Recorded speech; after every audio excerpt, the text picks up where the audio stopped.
This is More Perfect. I'm Jad Abumrad. As you probably know, if you have listened to any of the previous episodes of the season, that we have decided to make an album.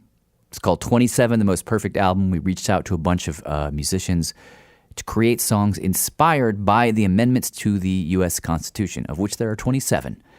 And on the podcast, and by the way, if you want to hear all the music, you can go to themostperfectalbum.org. All the songs are there. On the podcast, we are creating little liner notes for the songs, like little small takes on how these amendments came to be, or what they mean to us now. We're marching right along. We're getting close to the end. Today we have 2 amendments and 2 songs. We're going to start with 25th Amendment. If you've been paying attention to the news recently, you know that the 25th Amendment has been having a moment. Trump officials have considered attempts to remove him from office. There were early whispers within the cabinet of invoking the 25th Amendment. And of course, that would require the cabinet members to vote out President Trump to remove him. The 25th Amendment is totally irrelevant to what's going on. This is the amendment that deals with how do you remove a sitting president from office who may not be fit to serve. Section 4. Whenever the vice president and a majority of either the principal officers of the executive departments or of such other body as Congress may by law provide, transmit to the president pro tempore of the Senate and the Speaker of the House of Representatives their written declaration that the president is unable to discharge the powers and duties of his... It goes on a bit. I mean, it basically says if you don't think the president's up to snuff, here's how you get him out. It's very contentious, a very hotly debated thing. We're not going to talk about the current administration today. We're going to actually go back to a time way before the 25th Amendment when the whole question of succession was far less clear. And we're going to tell the story of another administration in crisis. Hello. Hi, William. Yes. Hi. How are you? I'm doing great. It is an amazing story, and it came out of a conversation that producer Tracy Hunt had with a writer and author, William Hazelgrove. Okay, William, so we're going to talk about Edith Wilson. Fantastic. But why don't we start with who are you? What's your name? What's your job? You know, stuff like that. My name's William Hazelgrove, written 15 books, and Madam President, I think, was like number 12. How did you become interested in this since you've, been working in, fiction and other kind of genres? Yeah. Actually, I was reading Scott Berg's biography on Wilson, and he had a really interesting line where he said, well, she was almost the president. Almost the president. Wilson, by the way, is Woodrow Wilson, 28th President of the United States, 1913 to 1921. And the she being referred to here is his wife, Edith. And I thought, almost the president. So I started to do a little research, and what I found out was that he was totally incapacitated from a stroke in 1919, and that she, his second wife, only 42 years old, took over and absolutely was our first woman president. So why don't we start with just like some kind of biographical stuff? How do they meet? Okay. Okay, so Woodrow Wilson is extremely depressed. His first wife, Ellen Wilson, had died of Bright's disease, which is this kidney disease that lots of women died of at that time. This is 1915, by the way, and his first wife was only 54 when she died. And he actually wanted to resign the presidency. He was severely depressed. And Dr. Grayson, who was his personal physician, said, let's go for a drive. He just wanted to get him out of the White House. So they're driving along, and Edith Wilson Edith Galt is walking along the road. They drive past. Woodrow Wilson turns around and said, "Who's that beautiful woman?"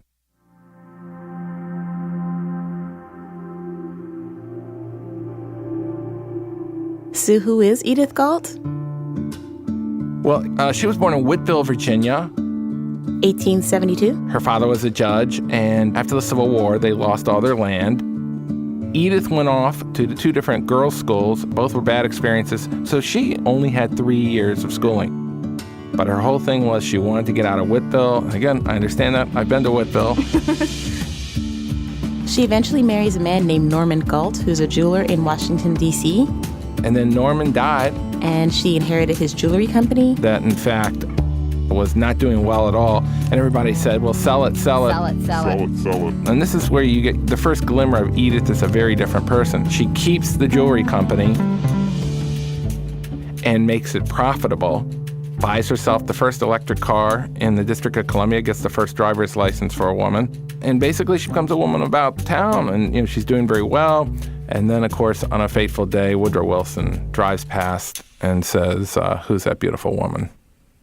Now, his buddy who was with him that day, Dr. Grayson, he actually knew Edith. They had friends in common, and so he's like, great. He's like, wow, I can get this president out of his funk, and I'm going to, arrange this dinner. Dr. Grayson actually got Woodrow Wilson's cousin to invite Edith over for tea at the White House. And so that's how they met the very first time, as it was sort of this arranged dinner. But the motivation was for Grayson was, this is the first time that Wilson had sort of perked up after his wife's death. So she's a beautiful woman, according to Woodrow Wilson. What does she look like? Was she a babe? Pictures don't do her justice. She has a very Juno-esque figure, which is, she's sort of voluptuous.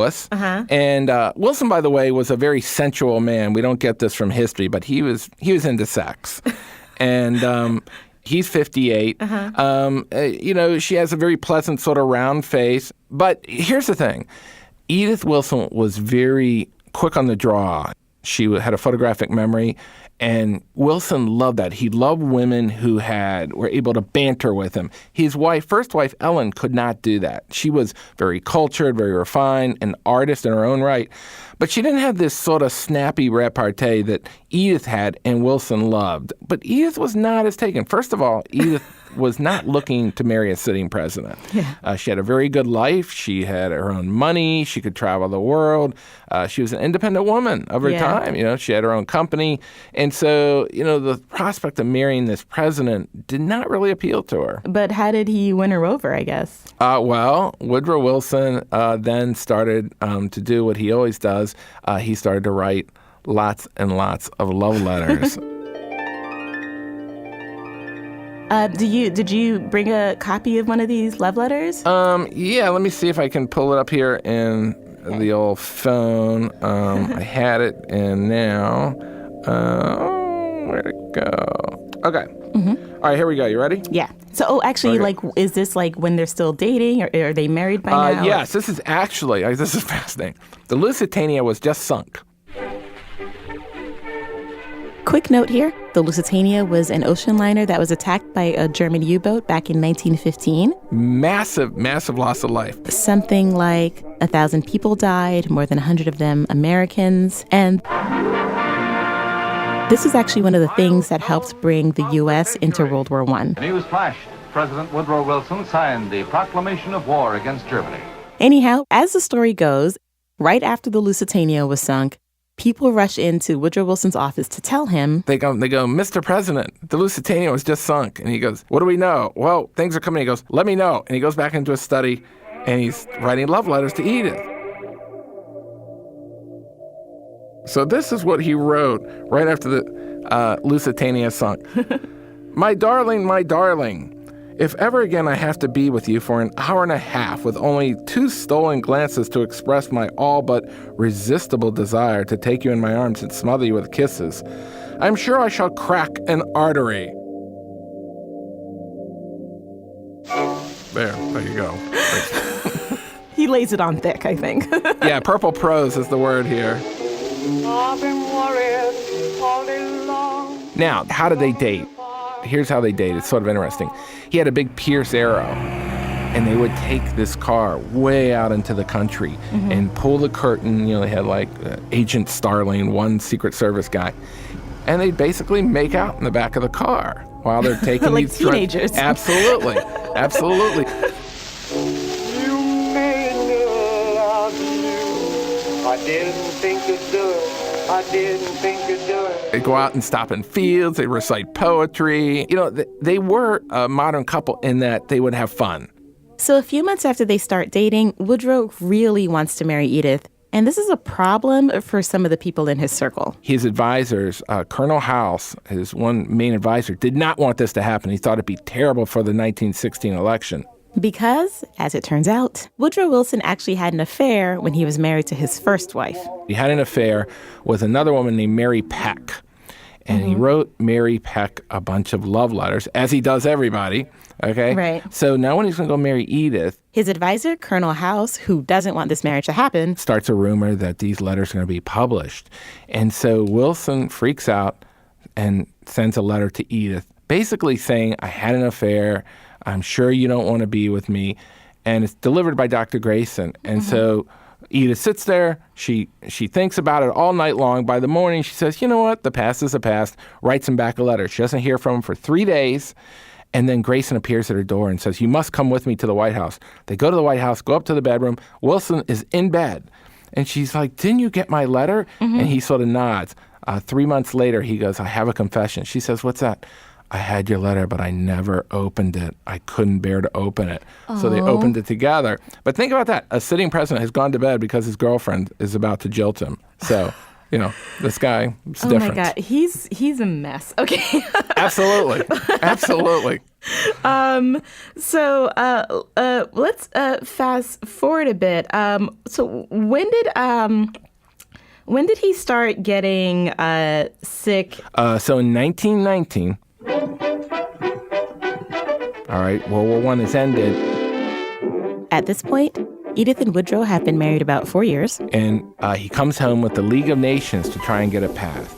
President Wilson's League of Nations. The first assembly of the League of Nations was held in Geneva. The League of Nations was part of the peace deal that ended World War I, and it was Woodrow Wilson's idea. Geneva was to become the clearinghouse for the agreements and disagreements of the world. After the slaughter of this war that killed an estimated 20 million people, he wanted to create an organization that would keep the world from going to war again.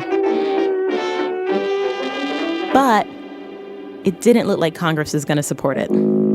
Henry Cabot Lodge and the Republicans are like, no. And that's because of Article X, a provision that would have committed American troops to help a member nation under attack. We are not going to commit to sending troops around the world.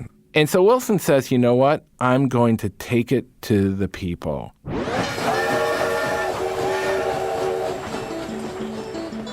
And at this point, he goes on a whistle-stop tour. 10,000 miles, 22 days. And a whistle-stop tour is a very tough thing for a healthy person, especially out west. You're giving all these speeches. It's brutal, and Wilson isn't well. Wilson had a history of strokes, migraines, depression. So, outside of Pueblo, Colorado, Wilson has a stroke. And he calls to Edith and says, can you come here? He can't move his right arm. His head is pounding from these excruciating high blood pressure. So they quickly decide to stop the whistle-stop tour and head back to Washington. So they go back to Washington. Wilson seems to get better. He goes to bed. And then in the middle of the night, Edith is up. She hears this thump in the bathroom, goes in, and finds Woodrow Wilson laying on the floor with his head bloodied out. Wow. Grayson comes in, says the immortal words, my God, the president's paralyzed. So what happened to him was he had a thrombosis, a blood clot in his brain, and he had a stroke that paralyzed the entire left side of him. He couldn't talk, he couldn't speak. He basically was very close to death at this point. So then what happens is they bring in all these specialists, and they all come and examine him, and then they decide his only chance is if they hide him away and he gets the rest cure, which is basically, the rest cure was for anything they couldn't solve, heart ailments, anything neurological. Right. And so they all turned to Edith and they said, any stress will kill him. We'll just kill him. You've got to take over. We'll help you, but you have to take over and keep all the problems from him. And that is the moment. That's really her inauguration. She even says, what about Vice President Marshall? And they say, no, you can do this. We need you to do this. And from then on, Edith Wilson becomes the President of the United States. So that just seems bananas to me, that nobody is like, should the president resign? Should he, like, that's just not even like really, I mean, she does ask about the vice president, but like, why is it automatically like he should stay president in, technically, while she runs the company? Why do you think everybody just kind of rushed that was the perfect solution? Well, because of this. The League of Nations was Wilson's baby. This is what he was staking his whole presidency. The belief was that if Wilson lost the presidency, if the Republicans knew he was sick, it would kill him to lose the League of Nations at this point. And they thought, you know what, he could recover. So the conspiracy includes Edith, Wilson's secretary, Joseph Tumulty, Dr. Durkheim, a neurologist, Wilson, and Wilson's good friend and personal physician, Dr. Grayson. Right. So he starts putting out releases saying the president is suffering from nervous exhaustion. You know, he's in his bed. And so they started to paint this idea of a cerebral presidency. Yes, he's ill, but his mind is clear and he's running the country.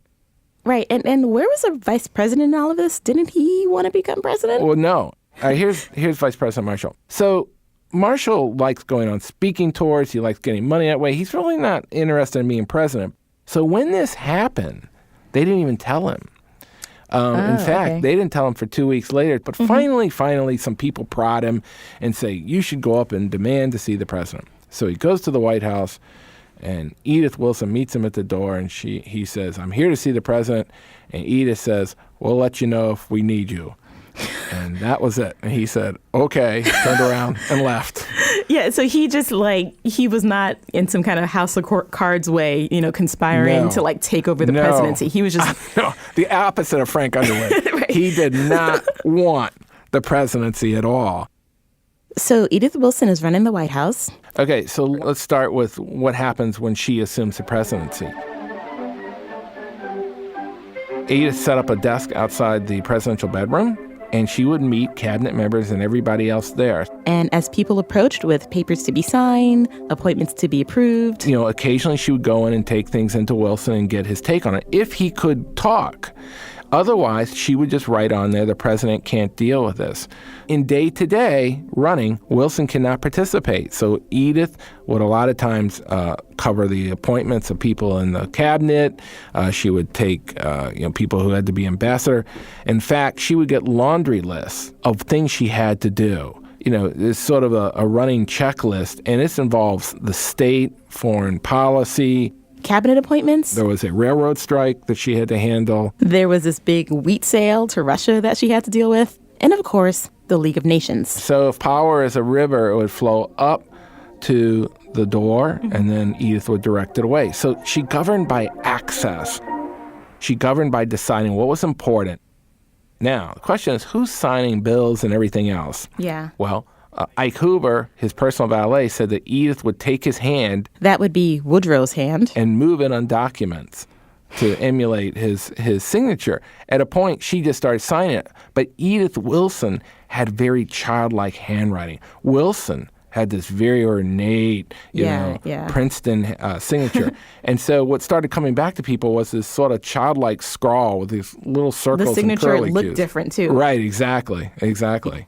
And he says people started to get suspicious. Right, yes. And so what about Congress and everything? Did anyone call for any hearings or investigations or anything like that? A lot of people in Congress knew. In fact, a guy named Senator Falls stood up in the Senate chamber and said, President Wilson is not running the White House. We have a presidentress. Mrs. Wilson is running the White House. So I mean, people knew this, but they didn't have a smoking gun. And also, every time this would come out, Dr. Grayson would counter with another press release saying things like, Wilson's doing great. President Wilson is so fit. I wish I was as fit as President Wilson. In the book, you do point out that a lot of reporters were actually pretty close to the truth. The New York Times and other newspapers would occasionally come out and say, we think Wilson had a stroke. We think Edith Wilson is running the White House. And so Edith was like, we have to get him out. And so what she did was she had a special ramp built in the back of the White House, had the big Pierce Arrow pulled up, which looks like an Addams Family car. And they put Wilson, they got a Coney Island wheelchair, modified it, put Wilson in it, pushed him back there. Then they lifted him, put his suit on, put his hat on him, lifted him into the car, put his right side out that, was not paralyzed. And then they drove around Washington with Wilson sitting up as this sort of macabre, white ashen figure. But people, and even the New York Times, reported that they saw the president. Mm-hmm. The president was out for a drive. Right. So again, she was manipulating the image and the press. And Edith was very good at this. But all this makes me wonder, is she the president? Or, because, sometimes, like I understand, she's governing by access. Is she really the president, or is she just more like a chief of staff? Is she more like a... The presidency is not a reactive position. It's a proactive position. And Wilson could not be proactive on anything. The real smoking gun in all of this is in the papers of Woodrow Wilson. Up to 1919, everything was Dear Mr. President. After 1919, everything became Dear Mrs. Wilson. So remember, all things were carried on by correspondence. There's no fax, there's no email, obviously. So these letters show that the power shifted from him to her.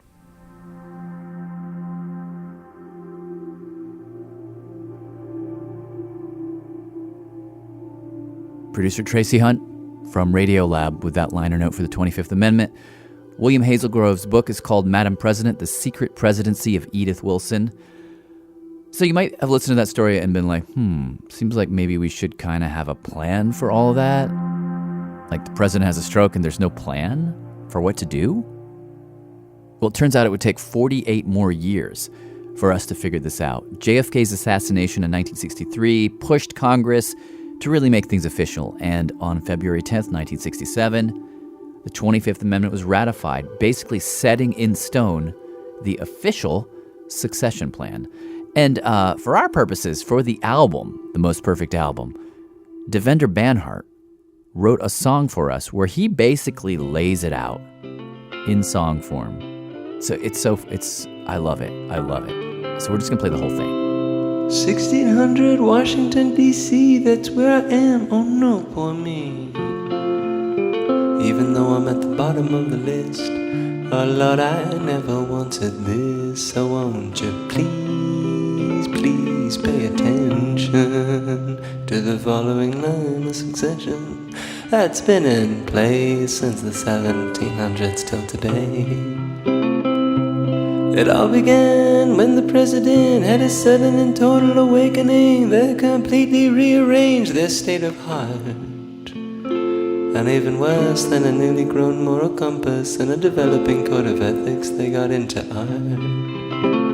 And so out the White House they went, and next came the vice president who ate too much drywall after seeing Lincoln's ghost float oh so very disapprovingly down the hall. And so the Speaker of the House of Representatives prepared to lead, but due to their old jobs, roles, and responsibilities, they rarely spoke. And so ironically, when it came time to talk, they clammed up. And so the President pro tempore of the Senate showed up, but soon discovered Senorique left the White House for the cup. Look it up. And so in came the Secretary of State, but a heart attack was their fate. And so in came the Secretary of the Treasury, but swiftly called it quits the minute they saw their feet. And so the Secretary of Defense arrived. It was a miracle that they survived after ingesting Jimson weed with the Havasubai. And as they rolled them out the joint, the Attorney General they did appoint. Whoopee! But before they went to bed, they self-immolated, didn't even bother turning out the light. And so the Secretary of the Interior, though feeling morally superior, got caught that night on a dark website. And so the Secretary of Agriculture became top brass, but a heart attack at mass put him under the grass. And so the Secretary of Commerce made their debut on Pennsylvania Avenue, but after sniffing too much glue, not one more day could they get through, no. And in came the Secretary of Labor, but the time soon was done when they suggested a guaranteed income. And so the Secretary of Health and Human Services we chose, but their willingness to expose the truth about UFOs they did oppose. And so the Secretary of Housing and Urban Development they did recruit, but they read Beginner's Mind, became a monk and soon resigned before they got the boot. And so the Secretary of Transportation we welcomed aboard, but the subway stopped halfway and service is yet to be restored. Oh no.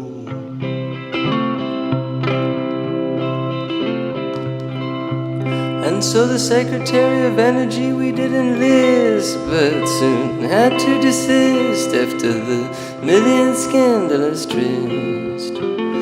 But it wasn't even that. Somebody found their prayer mat. Oh no.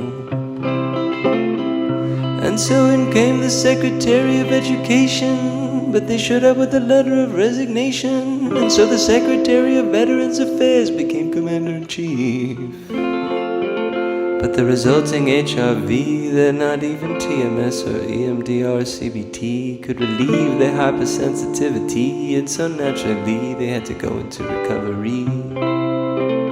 And so in came the Secretary of Homeland Security, but after trying to explain that the matriarchy simply means equality, it was all too scary, we had to set him free. And roughly after 323 million people more were swallowed by DC, it all fell on me. Now that's a drag.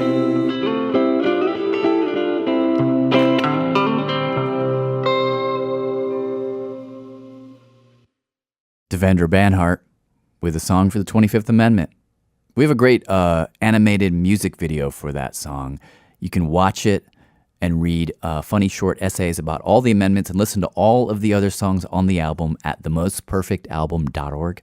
I'm Jad Abumrad. This is More Perfect. We are marching through the amendments. Just did 25. Liner notes from Tracy Hunt, songified by Devendra Banhart. Moving right along. 26th Amendment. Right to vote at age 18. The right of citizens of the United States who are 18 years of age or older to vote shall not be denied or abridged by the United States or by any state on account of age. The 26th Amendment is all about giving young people the right to vote, and it basically represents this moment in our history, moments, plural, where we as a country started to really ask ourselves, at what age should people have the right to have a voice in our democracy? Producer Sarah Kari takes it from here. It all starts around World War II. In September 1940, the Selective Service Act was passed, and for the first time in history, American boys were being drafted. You have the confidence, during peacetime. gratitude, and the love of your countrymen. During World War II, you had all of these young men who were about to be sent overseas, many of whom were 18 but still didn't have the right to vote because in a lot of states at that time, the voting age was still 21. For years, our citizens between the ages of 18 and 21 have been summoned to fight for America.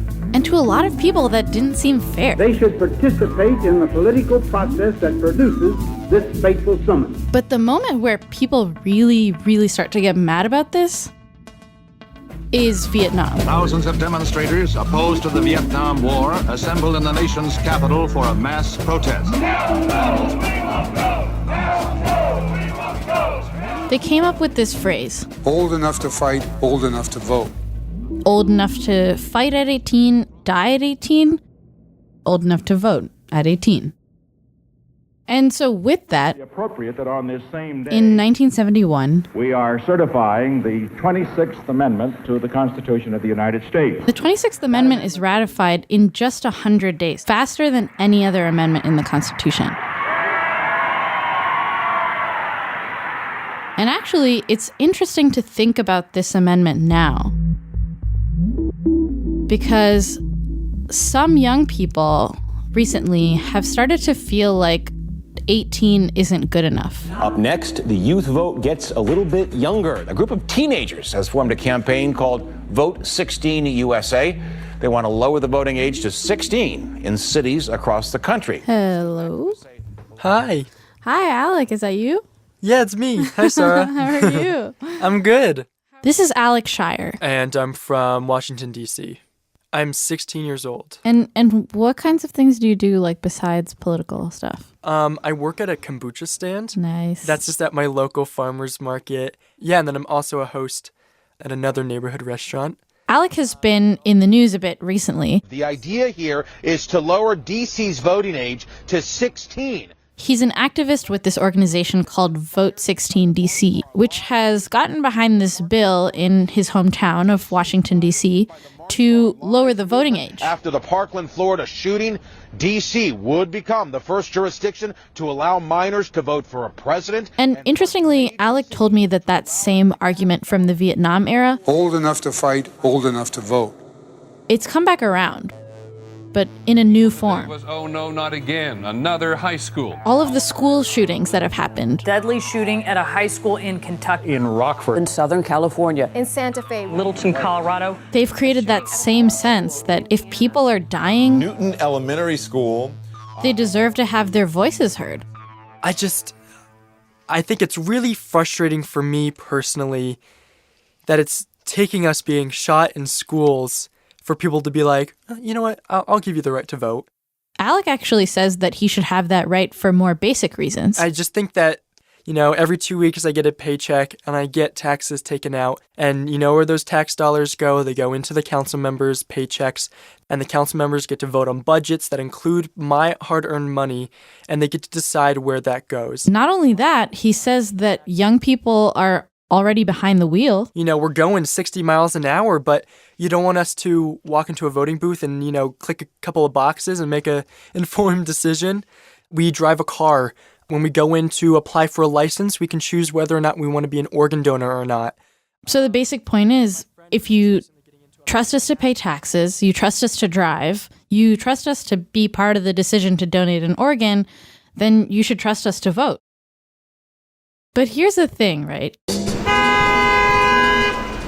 When I went out on Election Day to ask people, do you think 16-year-olds should be able to vote? If they thought this was a good idea?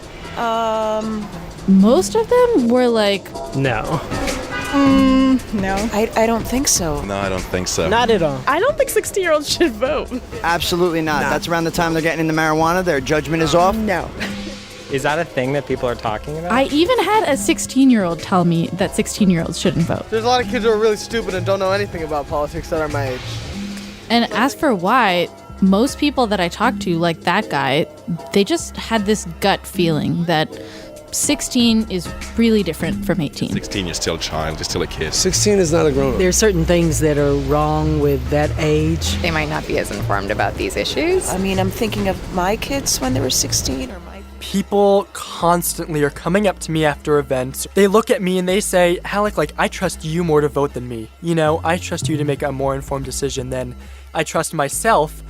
But what about the other 16, 17-year-olds? Just looking at social media, perhaps it gives you maybe a sense of that kind of 16-year-old.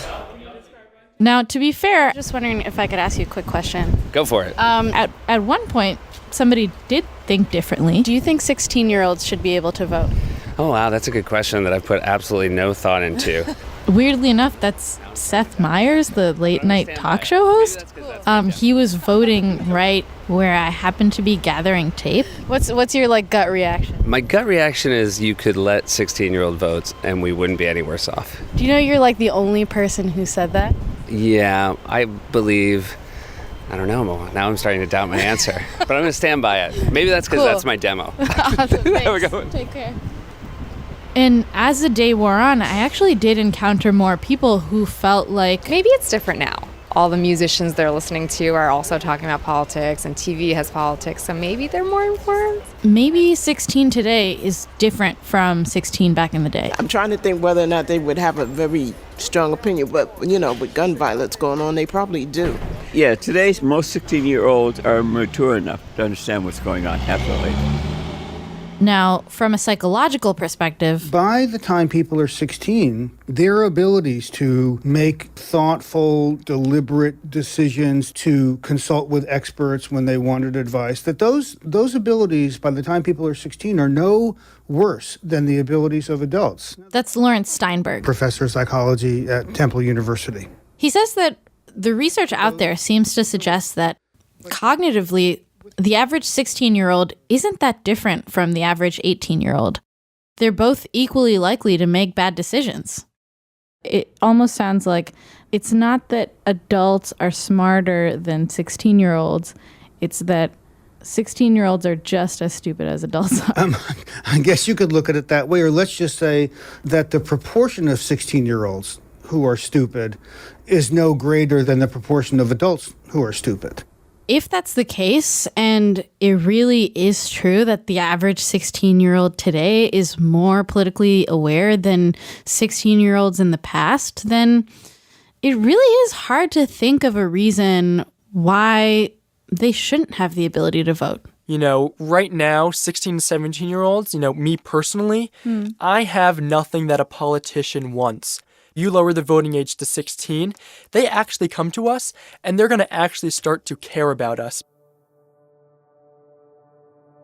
When I spoke to Alec, the vote in the D.C. Council was a couple months away, and he was super optimistic that the bill had the votes that it needed in order to pass, and that it would become the law of our nation's capital. If this does pass, you will see 16, 17-year-olds voting in 2020. I will be 18 at that time. But I know I'm going to be up early that morning, and I'm going to take my neighbor who's going to be 16 at the time. I'm going to take him to go vote and be like, you're going to be the first 16-year-old in the history of this country to vote for president.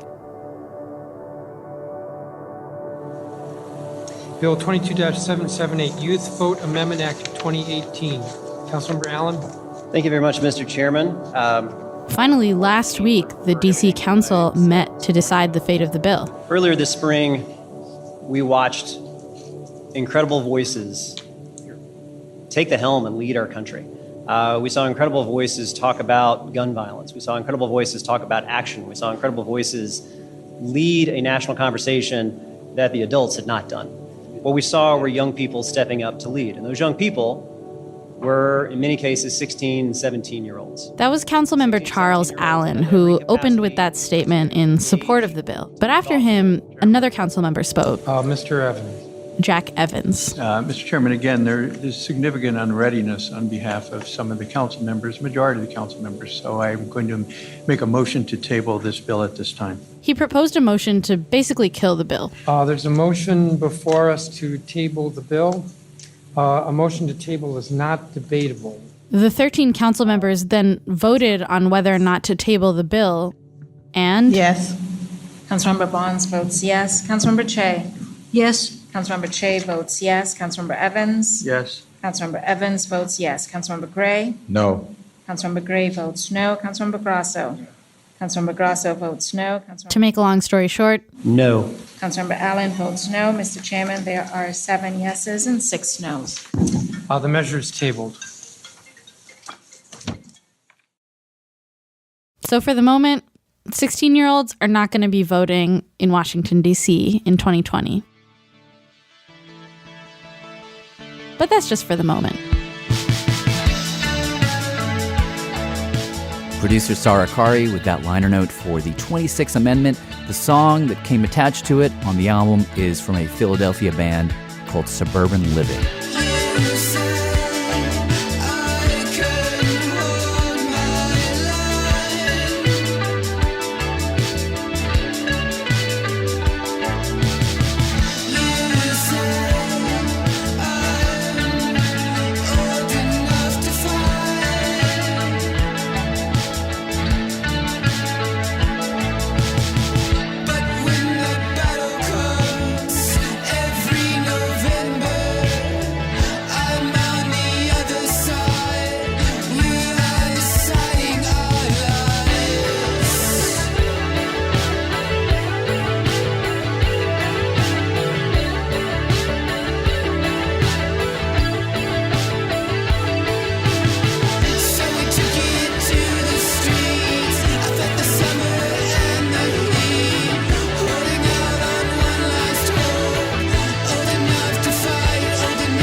Okay, More Perfect is produced by me, Jad Abumrad, Susie Lechtenberg, Julia Longoria, Kelly Prime, Sarah Kari, and Alex Overington, with help from Ellie Mistal, Michelle Harris, David Gable, Kat Slaslow, and Mo Asimiomo. Thanks to Nora Keller for her help making our record 27 the most perfect album, and our deep thanks to Jeffrey Wright for reading the amendments for us.